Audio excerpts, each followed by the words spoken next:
Salut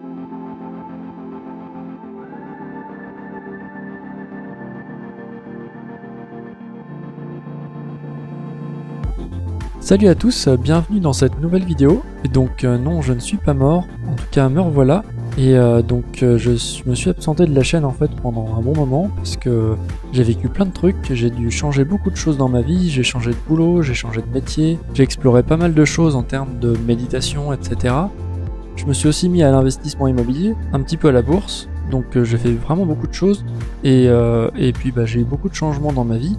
Là récemment on vient de déménager, donc on est dans une location en pleine campagne et donc là vous avez la vue du jardin, donc c'est vraiment très calme. Du coup je vais vous inclure dans cette vidéo un petit tour du garage, on va aller faire un petit tour et je vais vous montrer vite fait comment j'ai fait mon petit garage à vélo. On peut pas vraiment parler d'un abri parce qu'il n'y a pas encore de toit, et les étagères qui me servent à supporter le bois. J'ai pas pu faire de tuto parce qu'elles sont déjà faites en fait, donc c'est un peu galère de refaire ça pour rien. Donc je vais juste vous les montrer et vous expliquer un petit peu comment c'est fait. Et puis voilà. Sinon, il y a énormément de projets qui sont en route. Il va y avoir une vidéo sur comment on fait un extracteur de copeaux à partir d'un aspirateur d'atelier standard, histoire de pouvoir séparer les copeaux et les mettre directement dans une grande poubelle. Il va y avoir aussi mon petit meuble pour la perceuse à colonne que j'ai fait à part. J'ai fait ça en bout de palette et en mélaminé. Et je vais aussi vous faire un petit déballage de ma scie circulaire DeWalt DW745 que j'ai reçu il y a pas très longtemps. Donc j'ai pu faire un petit peu joujou avec et c'est vraiment un outil super. Et donc voilà, après j'ai plein d'autres projets qui sont en cours. Il va y avoir entre autres un abri pour les cuves pour la récupération d'eau de pluie, un abri complet pour les vélos, un abri de jardin, un bureau, une serre, un poulailler et plein d'autres trucs. Donc ça va être beaucoup du travail du bois. Et puis je vous parlerai sûrement de tous les autres trucs. Et donc voilà un petit peu le tour de ce qui s'est passé. Donc nous revoilà près de l'abri à vélo. Et donc voilà les vélos. Voilà, c'est juste une palette en fait. Et sur la palette, j'ai démonté des planches d'une autre palette en fait que j'ai fixées pour bien bloquer les roues, sinon les vélos basculent. Donc là on voit la planche, elle est en dessous. Un petit peu plus de lumière. Voilà, elle est juste là, et c'est elle en fait qui coince la roue. Il y en a une de chaque côté, pour bloquer la roue de chaque côté en fait, parce que si on laisse les planches que les planches d'origine, ça tient pas. Donc sinon après, pour que ça tienne bien et que ça soit pas dépendant du mur, j'ai mis une planche derrière, j'ai mis une grosse planche de palette, et j'ai mis deux autres petites planches comme ça. Donc là c'est juste clouté ensemble, c'est pareil de l'autre côté, et du coup ça permet de faire un pied. Donc c'est attaché en bas, là on voit que j'ai fait ça un peu comme un cochon, c'est attaché avec deux clous, et on voit que j'ai même pas découpé le bord, et en haut c'est fixé tout pareil. Donc voilà un petit peu le rendu. Donc ça fait un petit garage à vélo avec que de la récup, ça m'a juste coûté allez 7-8 clous à tout casser, et voilà, donc c'est bien pratique. Et hop, nous voilà dans le garage. Donc là on voit les étagères, donc là c'est un morceau de coffrage en fait qui a été coupé en rectangle puis coupé en deux en diagonale. Et en fait les deux morceaux de triangle sont fixés sur une lambourde en bois qui permet de solidifier un peu l'ensemble. Sur le mur il y a une autre lambourde qui a été chevillée dans le mur, qui est beaucoup plus longue. Et en fait ça permet d'avoir un ensemble bien solide. Ici on voit qu'il y a deux morceaux de triangle d'un côté, c'est parce qu'en fait d'un côté il y a une rallonge. Pour mettre plus de planches et partir sur le côté, il fallait un peu plus d'épaisseur.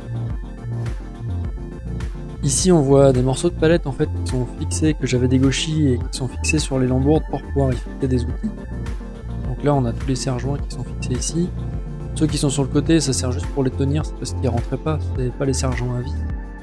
Ici on voit un petit morceau de lambourde qui dépasse un petit peu pour faire un petit relief en plus pour les morceaux de palette, qui est fixé avec un gabarit Krieg. Je ferai une vidéo dédiée à ce genre de gabarit pour percer en biais. Et là on voit les lambourdes qui sont fixées dans le mur, donc avec 4 vis et 4 chevilles, et qui permettent de tenir en fait les étagères. Pour les étagères, il y a 2 vis de chaque côté qui sont fixées dedans, et l'ensemble tient et ça supporte quand même un poids relativement énorme. Là on voit qu'il y a pas mal de bois, il y a les vitres de la serre aussi qui sont en polycarbonate, donc il y a quand même un sacré poids. Si vous voulez une vidéo un peu plus détaillée, n'hésitez pas à me la demander dans les commentaires et puis je pourrais vous faire ça un petit peu mieux. Là je fais ça un peu vite fait, puis je pense que c'est suffisant pour comprendre le principe. Mais n'hésitez pas si jamais vous avez des questions. Et voilà, chose promise, chose due, un petit tour du garage. Donc c'est le méga bordel parce qu'on est passé de 120 mètres carrés avec 120 mètres carrés de sous-sol à 88 avec 30 mètres carrés de garage. Donc là il y a beaucoup de bordel. On a vu la dégauchisseuse au début, ici à mon établi. Donc travailler dans ce bordel, bricoler dans ce bordel c'est vraiment compliqué. J'ai mon aspirateur en dessous, la fameuse scie circulaire dont je parlais plus tôt dans la vidéo. Bon, je suis obligé de la poser par terre pour scier ou la mettre dehors carrément, c'est assez chiant. Là il y a le petit meuble pour la perceuse à colonne avec la perceuse dessus, que j'ai fini il n'y a pas très longtemps, donc j'ai fait une vidéo dessus. Je vais la poster prochainement quand je l'aurai montée.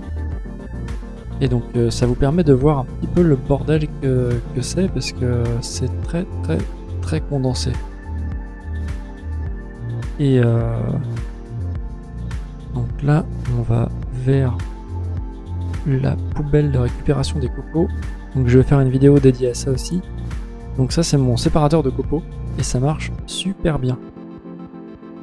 Donc bah voilà, voilà pour le petit tour pour l'instant de l'atelier tel qu'il est aujourd'hui. Et ça devrait évoluer dans les jours à venir puisque je vais me faire un établi pour la scie circulaire. Et j'ai pas mal d'autres trucs dans les bacs. Donc pour l'instant je fais un petit peu comme je peux et avec le temps que j'ai. Et j'essaierai de faire plein de vidéos au fur et à mesure que ça avance pour vous montrer un petit peu comment ça évolue. Voilà, et puis à bientôt pour de prochaines vidéos, en espérant vous retrouver et vous faire des vidéos sympas et qui vous plaisent. Salut!